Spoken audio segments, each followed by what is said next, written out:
Looking forward to introducing you to Amy Franceschini. She's a San Francisco-based artist and a designer who works with the boundaries between art, activism, and community organizing.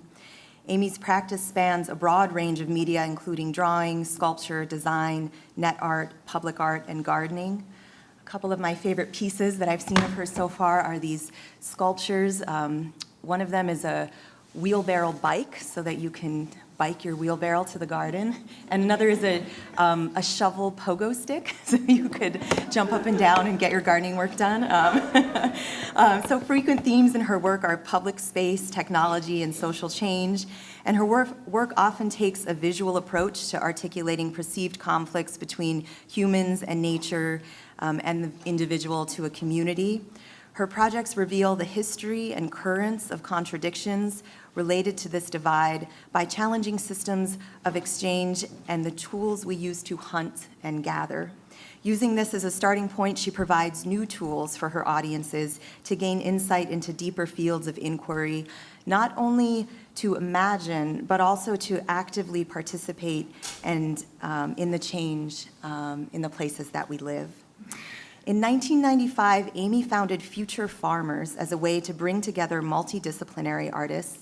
Future Farmers has evolved into an international collective of artists, activists, researchers, farmers, and architects who work together to propose alternatives to social, political, and environmental organizations of space. Their design studio serves as a platform to support art projects, an artist in residence program, and their research interests. Her solo and collective work has been exhibited nationally and internationally. She was part of the Safe Design Takes on Risk exhibition at MoMA. She's also exhibited at the Platform Garanti Contemporary Art Center in Istanbul, Turkey, ZKM Center for Art and Media in Germany, the Copper Hewitt National Design Museum in New York, and the Yerba Buena Center for the Arts in San Francisco. She's a 2010 Guggenheim Fellow, and in that same year, she also co-authored the book Farm Together Now, a portrait of people, places, and ideas for a new food movement. I think that's available outside tonight. The book features interviews and photo essays with politically engaged farmers from across the US. And currently, she's teaching at Mills College. So please join me in welcoming Amy Franceschini.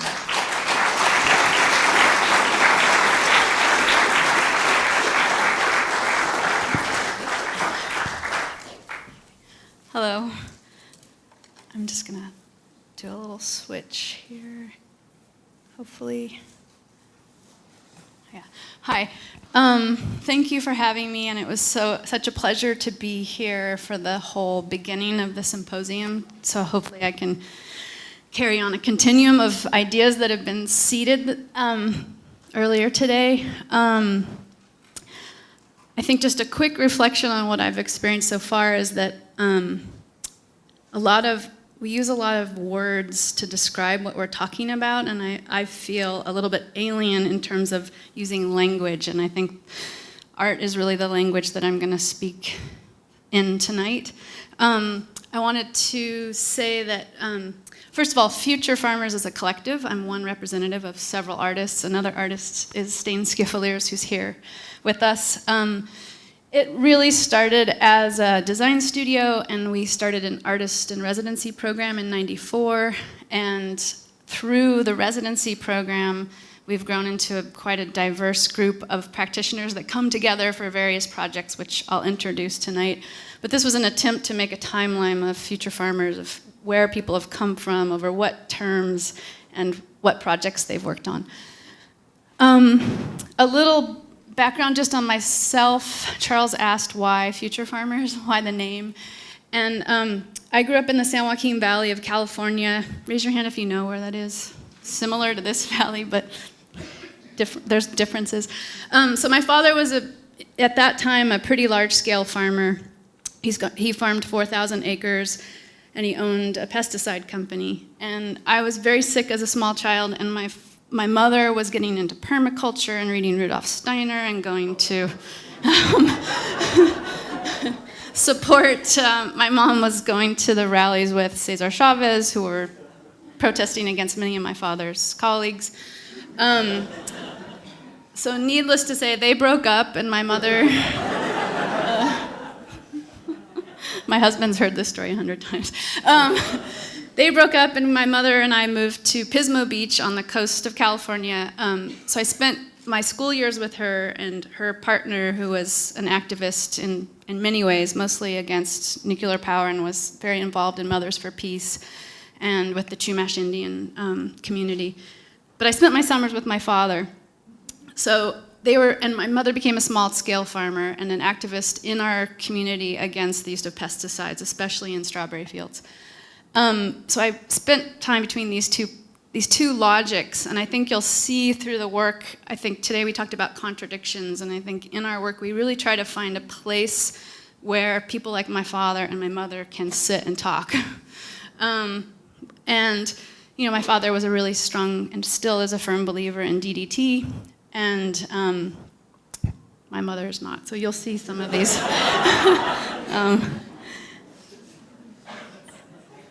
So when you walked in, this strange, fast video was playing, and I'd just like to introduce this as a work. So this is a collaborator, Michael Swain, who I have collaborated with since 1998. He's a designer and a maker, very much into material practice. And oftentimes when we start projects, we set up kind of an exercise for ourselves to break into an idea. And this is kind of literally breaking into an idea. And we're also a lot of times on the edge of art and design. And I don't think we embrace either of them. We kind of like operating between. But this was kind of a piece about some frustrations with the art world in terms of, thinking about, we're very excited about things that function in the world, and I think there's problems with that. But this was about thinking about this thing that we deal with every day, this institution in our life of the toilet, the porcelain throne that wastes fresh water every day. And in San Francisco, a lot of apartment buildings are transferring to these low-flow toilets, and so the waste stream is filled with all these porcelain toilets. And we kind of like to look at inefficiencies and try to think about how to make an inefficiency efficient. So we wanted to smash this porcelain toilet, as you saw, and turn it into something useful.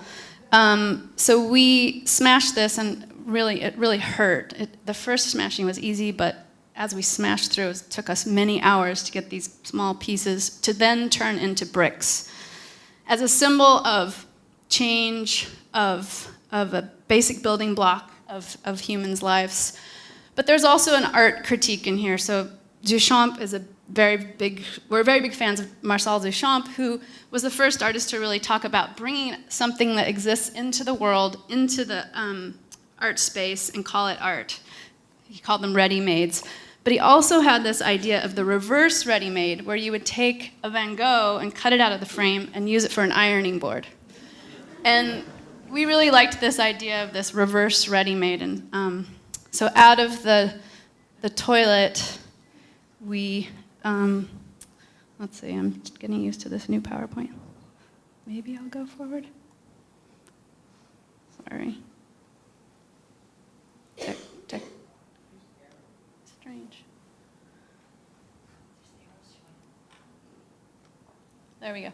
We made a series of bricks and a book that went with the brick. So on the right is a spineless book that talks about kind of the processes and ideas that went into the making of this brick. Sorry, I'm so very strange. Here we go. So the first project I really want to talk about, if I can get there. I think maybe my monitors aren't mirrored. I have no arrow. There we go. Okay. I think. I don't know. There we go. Okay. Sorry. First project is a project called Soil Kitchen. So this was a project where Future Farmers was invited by the city of Philadelphia to do a temporary art project when the EPA Brownfields Conference was happening.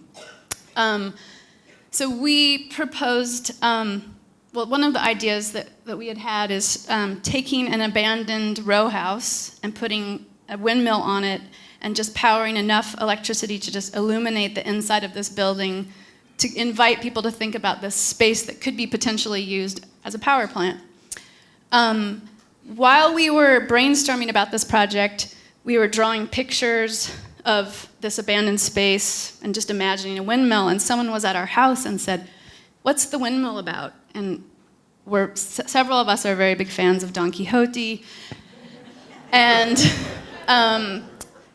we were kind of like, Philadelphia is this post-industrial landscape, and the tilting of the windmills in Don Quixote was about this critique of the coming of the Industrial Revolution.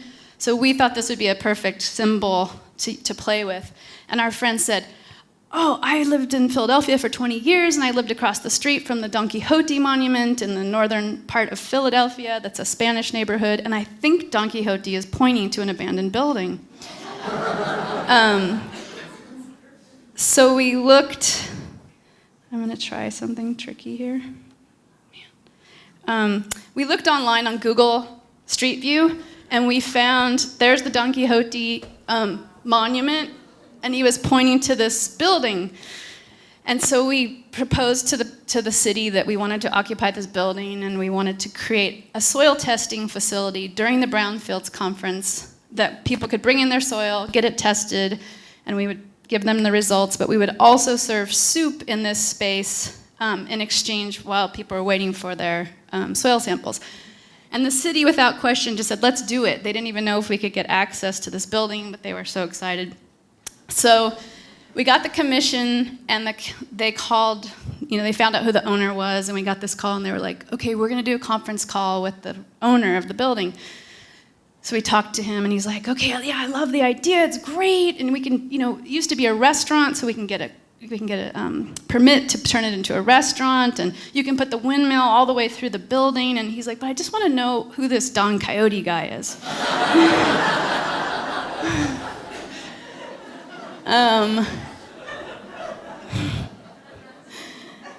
And then we told him, and he said, "Oh, he sounds like me. Yeah, let's do this project." So it was a really lucky opportunity. I feel like every little part worked. If one part would have gone wrong, it wouldn't have really worked. So the idea was, it was a soil kitchen where people could come in and bring their soil, and we did put the windmill through the building, and inside we gutted the whole inside, and you can see these kind of gears on the roof. They were connected to the windmill, and they very floppily moved and illuminated the lights in the roof. So the whole building kind of felt alive. In the back, we taught workshops on how to make wind turbines from bike parts. There were soil science workshops. We worked with the University of Philadelphia soil scientists to come and do testing. The EPA was super kind, and they brought their mobile soil testing unit, which is super expensive, which is like the most prohibitive part of kind of citizen soil testing. So they did tests for arsenic and lead, and if the soil came back at a healthy level, then people would come back in and actually learn about the textural qualities of their soil with the soil scientists, and they could eat soup. We worked with a group called Cosmic Kitchen that's tied to a community garden that used to be a brownfield, and worked for 12 years to transition it into a farm where they had healthy soil. So people were actually eating the food that we were hoping that people could grow in their backyards or in spaces that could be clean in the future. So people would walk in, and we'd take a little sample and put it in the window so that people could see how many samples were coming in, and it would also invite people into this space. We tested 300 samples per day. And the thing that happened in this space is that it had been abandoned for about 10 years, and people knew it used to be a restaurant. And when they saw commotion going on in Soil Kitchen, they'd come in and go, "Is it going to be a restaurant? What is this going to be?" And we're like, "Oh, it's Soil Kitchen." And they would kind of like pause, and the absurdity of that idea, and even of serving soup and doing toxic soil testing, opened up a space for people to kind of be more open than they might have been if we said, yeah, it's a restaurant and you can buy a bowl of soup for $5. So we often try to use absurdity or surprise as a way to have my dad and mom have dinner together.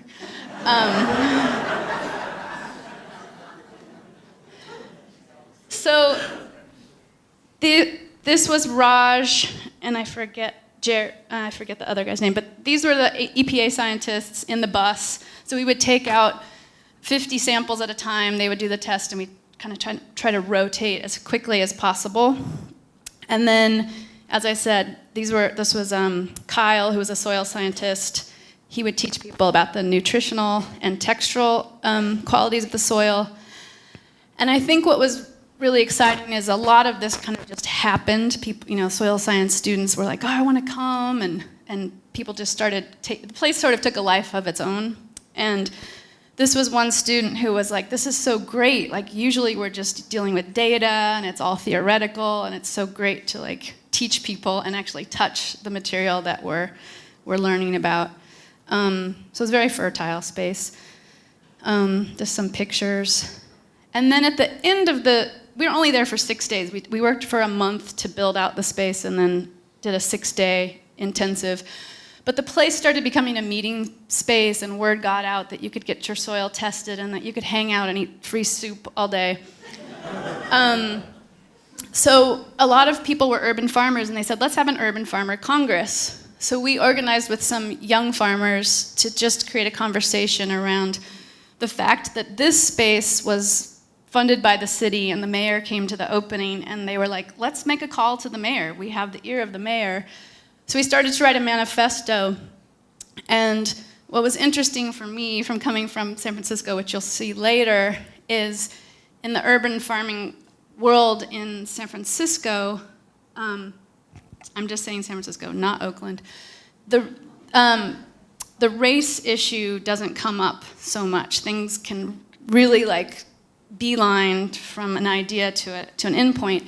In this conversation, the first thing that came up was like, can you raise your hand if you're from Philadelphia? Can you raise your hand if you're from this neighborhood? And look around the room, and who's actually making this call to the mayor was a question. And the conversation really, really changed. And we ended up getting a list of demands for the mayor, but it was a lot more extended conversation than I had ever taken part in San Francisco. This was the backspace where we did workshops, and people just started proposing their own workshops. This was a community stock where someone wanted to run a workshop where people would just bring their scraps, and we'd make a big pot of stock, and then everybody would take home a starter stock, and it just started a conversation about what does it mean to take stock in your community.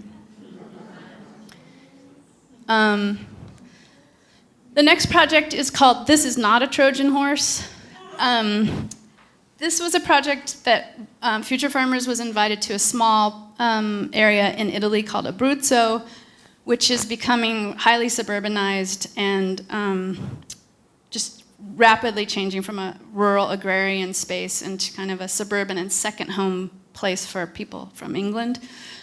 And a man there who has a farm said, can you come and re-excite people in the region about living in a rural place? And we were like, that's a big call, but we're excited about that, we'll come. So we spent several weeks there.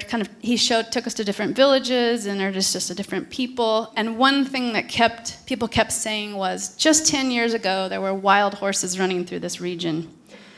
And since people have been moving in, they've been putting up fences and privatizing, and so we don't see wild horses. And that was something that just was kind of this golden memory.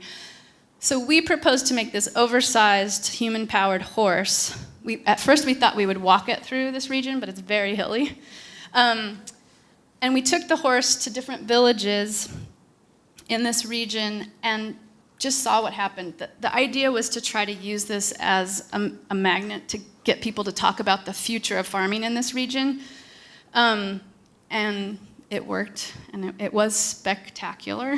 It was a spectacle, but it was a kind of absurd spectacle. I'm just going to walk through some pictures. So we built it on this farm, and we tried to use as much as we could from around the farm. So the horse's head was made out of found wood. The wheel wasn't. The exciting thing about this was that normally you were asked by an arts institution to do something, and this was just an excited farmer kind of patron. And so there were no outcomes. They just said, come and do this. And we usually, if we do something in public with a museum, they're like, how many people are we going to reach? What's the outcome? And this wonderful man, Gaetano Carbone, just said, let's just show up in these villages and see what happens. And it was really liberating. Most of the time, children were the first people to approach the horse. And generally, after a child would approach the horse, lots of people would surround the horse, and we'd stay in a village for an hour, or sometimes we'd stay a whole day, depending on what happened. And the inside was painted with chalkboard paint. So we asked people to write just their visions of the future of farming in the belly of the horse, and then we would roll it to a different village, and they would read what the last village had read. So it became this feedback loop. Sometimes we'd go to a village, and people would be skeptical, like, what are you doing here? Are you from the TV channel? Are you, what are you doing? And this was the oldest woman in this village, the oldest residents, and she watched us for about an hour, and then she kind of heard what was going on, and she ran and got her brother, who was a blind beekeeper, and she wanted him to tell us about sudden colony collapse and the state of the bees in the region. This was another village where we had to make a stationary version of the horse because this village was really on a cliff, but we still wanted people to have the feeling of this human-powered horse. And at this village, the mayor came up in this big black Beamer or some car in a suit and black dark glasses. And he's like, what are you doing in my village? And I'm the mayor, and he wanted to represent his town. He thought we were from TV, the television. He thought we were a television crew. And we just told him, no, we want to know what people think of the future of this region in terms of agriculture.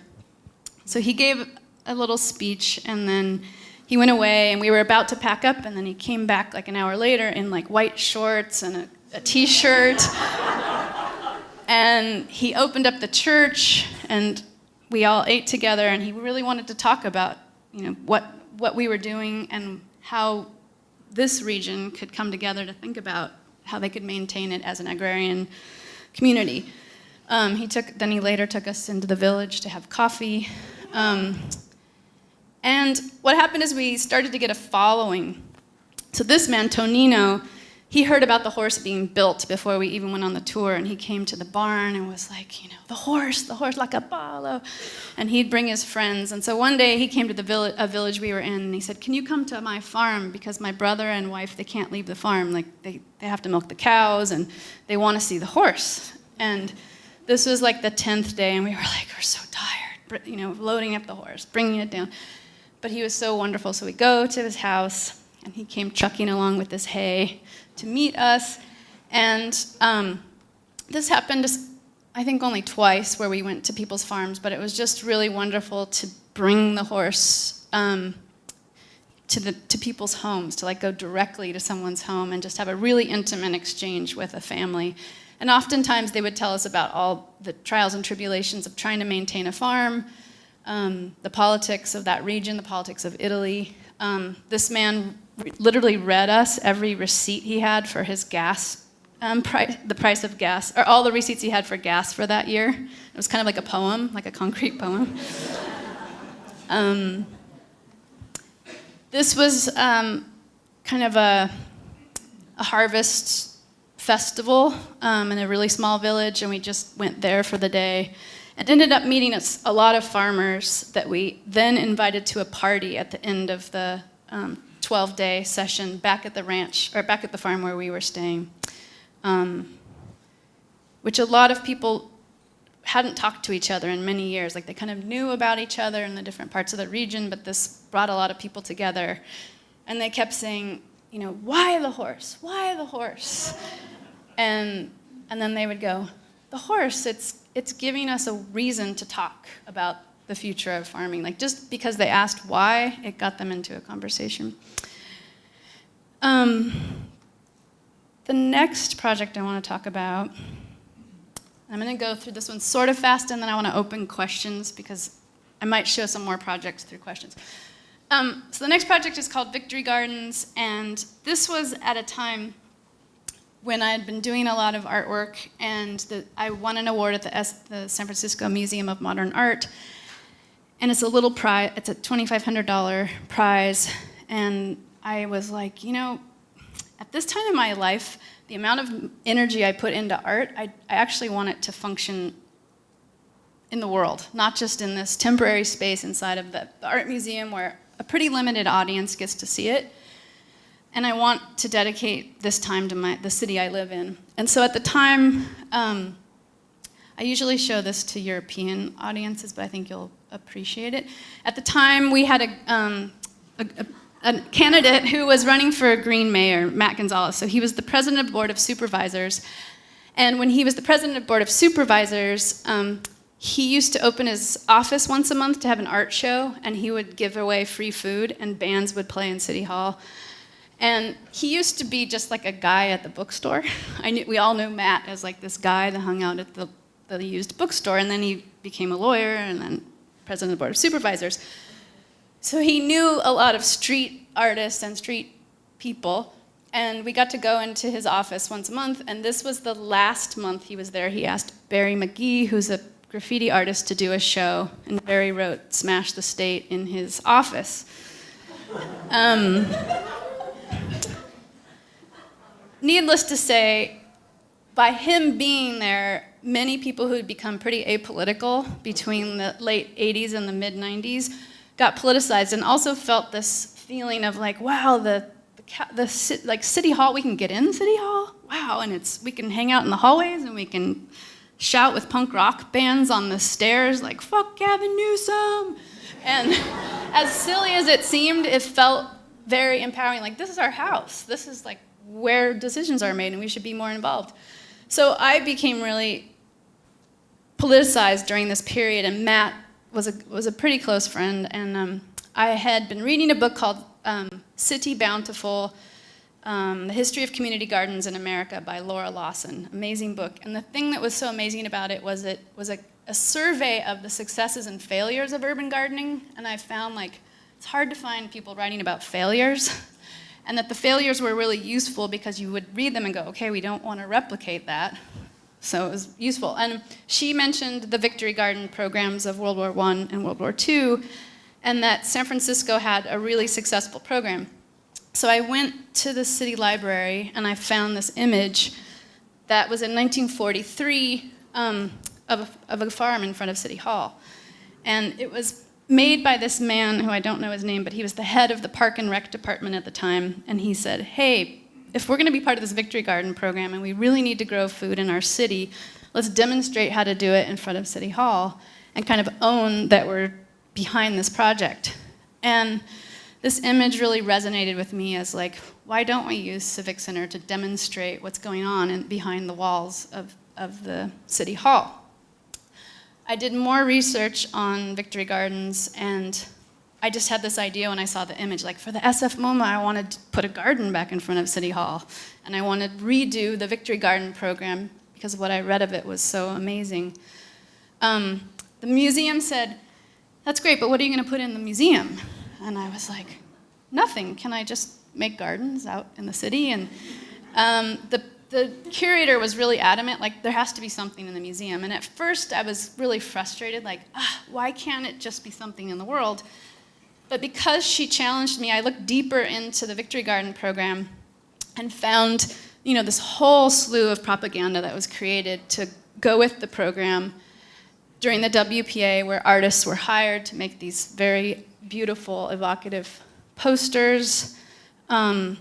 And thinking about this campaign to recruit people into a national program, and the power of the image of this somewhere.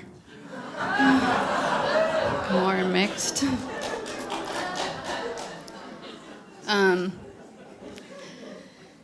Part of the program, have you all heard of Victory Gardens by now? Okay. I know, I'll zip through it fast. Part of the program was in San Francisco, the city opened up plots in Golden Gate Park for people. People opened their garages to have free seeds and tool sharing. Churches were opening their church kitchens to teach people how to can. So this campaign really struck me, and I was like, what image do I need to make today to invite people to think about urban gardening or to participate in urban gardening? It's kind of a weird image. Sorry, it got jagged. So I created a suite of sculptures for the museum that I thought of as this kind of contemporary visual campaign around a new Victory Garden program. So this was a microclimate-specific seed library. I had a friend who's a gardener pose as the Victory Garden farmer, and we delivered 3 gardens to different backyards in San Francisco. I'm going to go through these pretty fast. Partnered with Slow Food Nation and did a garden in front of City Hall. We got a grant. There was Gavin Newsom, my friend, didn't win as the Green Mayor. You might have read about that campaign. We had a superstar, Gavin Newsom, who was there for the photo shoot of this garden to demonstrate his gardening skills.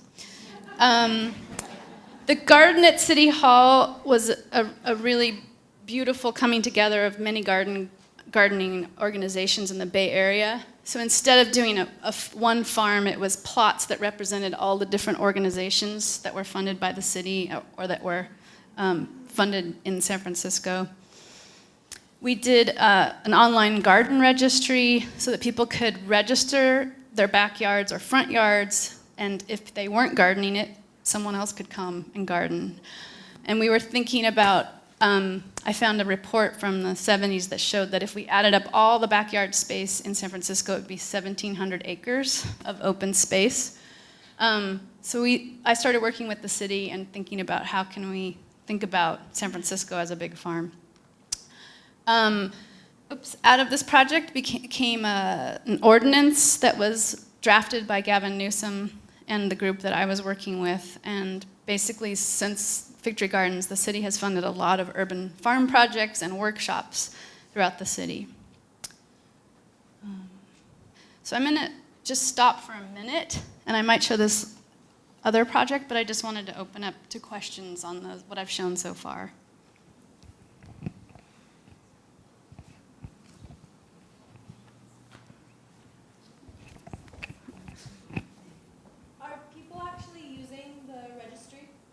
Sharing garden spaces like that? So that was made in 2007, and it was used a lot. What happened was a group got together and started a project called My Farm, and they did start farming people's backyards, and it was so successful that the company actually folded. Like they couldn't keep up with it, and it was a group of people who hadn't really run a business. So that happened, but people aren't really farming each other's gardens right as of now that I know of. Was the horse decommissioned? The horse is still alive. Yeah, great. So it's in the barn where we built it, and we really wanted to push it down into the Baltic Sea and have it try to go back to Troy. But Gaetano was like, no, we have to save it. We're going back there this summer to build a tree house that will also be a rural radio broadcasting site.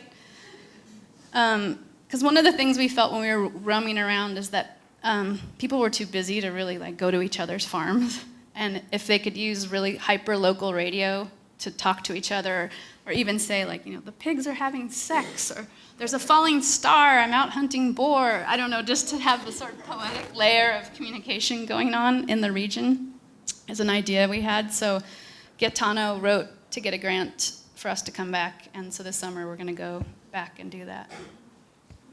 How does the impact of the wild horses on land in Abruzzo compare with the impact of wild horses on the land in the Intermountain West?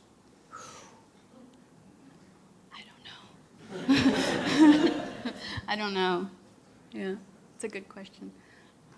Do you know about the freeway food forest that was a few blocks from San Francisco City Hall? I saw it about 2 years ago. It was where there was a highway ramp that was torn out,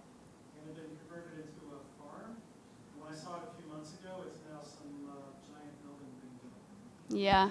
So that was Hayes Valley Farm, which the plants from Civic Center were actually, after the Civic Center garden was over, went to the Hayes Valley Farm. And it was, Gavin Newsom, the mayor, basically was trying to use all these vacant lots as much as they could be used in between developments. And that was a really, I think, we knew that was going to be developed. I think there was like an 8-year slot, but it was slippery.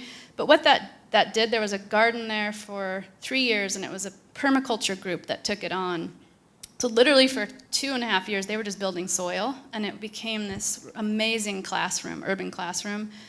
And no one, I think there was maybe one paid position there, but what that did is it kind of sparked a whole bunch of other projects that have populated the city. So I don't think of it as a loss. Of course, any open space is a loss, but it was a really generative space. Yeah, what about the type of communal gardening you're talking about in the East Bay besides Berkeley?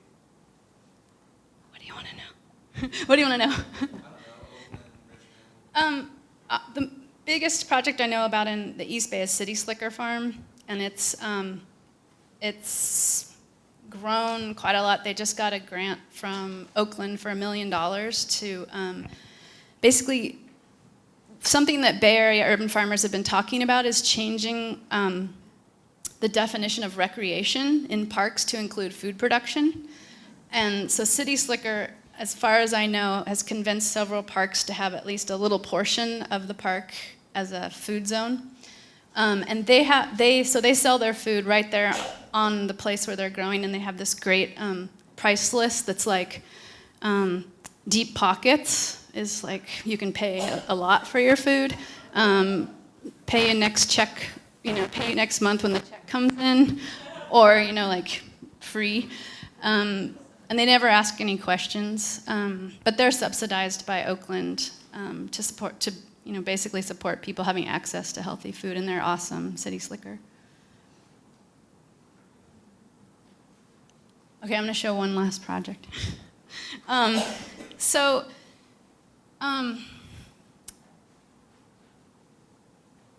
do I go into this one? Okay, this project is a project that Michael Swain and I did, and it was an invitation by the Berkeley Art Museum to do a research-based work that didn't have to have an exhibition or any outcome, which is really great. Just do research.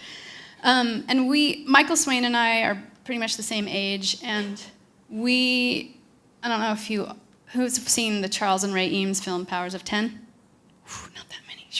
Okay, well, there's this film called a variation on Powers of 10 by Charles and Ray Eames, who are a couple, and they were product designers. They made chairs.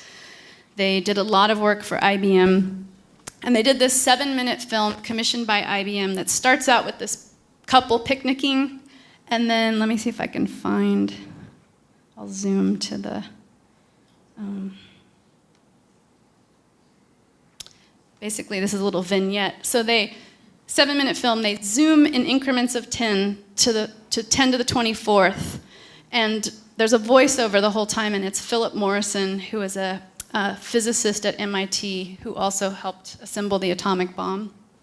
They zoom out, kind of a poetic voiceover throughout the zoom out, and when they get to the 10 to the 24th, they say, "We've reached the edge of our current understanding," and then they zoom back down into the man's hand, into microspace, and they get to this vibrating screen of looks like pixels, and it says, "And we've reached the end of our understanding at this spectrum." And as kids, I think I saw it in junior high, it really excited my imagination about how small we are in the world and how vast the world is, and made me curious to know more as much as I could, and same with Michael. But as adults, when we watched this film and found out IBM sponsored it in the late 60s and that Philip Morrison's voice was over the top, we started to dig a little bit deeper, and it became a bit disturbing to us.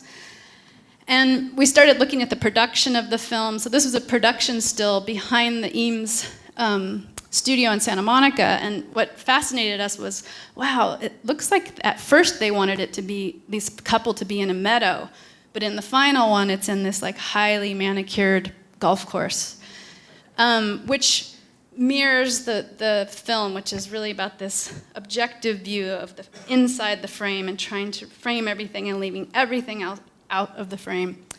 So what we proposed was, and what also fascinated us was just this human desire to know, and what lengths we go to know, and how little time they spent on this picnic blanket. In the film, they literally spend like 3 seconds and then they zoom away. So we proposed to host 10 picnics with 10 different researchers at 10 different magnitudes of 10. And because we were at Berkeley, we had access to a lot of wonderful scientists. The first one actually used to teach at Berkeley. He doesn't anymore, Ignacio Valero. He's a philosopher, but he used to work for the Department of Agriculture in Colombia, in Bogota. And so he requested to not be connected to a magnitude of 10, because that's the problem with humans, is we want to align ourselves with these rubrics. So he wanted to talk about the whole spectrum. Inside the botanical garden, the exotic plant greenhouse at the Botanical Gardens in Berkeley. So we used that opening scene of the blanket as a score to guide conversations. And in the original picnic, there was food, 2 books, and 2 periodicals, and it was in a kind of charged location. So we asked people to choose books and periodicals, a location relative to their research, and food relative to their research. And we asked them all the same questions, as to compare the edges of knowledge in the movie to the edges of knowledge of their field now, and the problems of that, the tools they use to get to that edge, and then for them to talk about the food and the location. So this was a really wonderful day where it started raining, so the greenhouse became like this light box and this drum as we wandered through conversation. Another one was a wonderful friend and scientist, Ignacio Chapela. I think some of you might know him. He chose to go up above the Berkeley campus where the molecular foundry is, where the Manhattan Project began, because it was so relative to this film, and where the Hayward Fault is, and where the public university meets private research. So he wanted to meet on these converging lines. He brought, actually his girlfriend Lisa brought a fresh loaf of sourdough bread, local red wine, and local cheese that was all microbial, because he's a microbial ecologist. So we would always do a top view and then have this, human scale, eye level view of the picnic. This was Jake Kosick, a geographer at UC Berkeley who's studying bees and the militarization of bees. He wanted to go and have a picnic on his beehives. So we went out to his beehives outside of town. We hired an accordion player to play a 15th century score that was co-written by Charles Butler, who was a beekeeper and was one of the first people to kind of articulate that a king bee was actually a queen bee. And what else was going on? We were reading philosophy, and a drone was photographing us from above.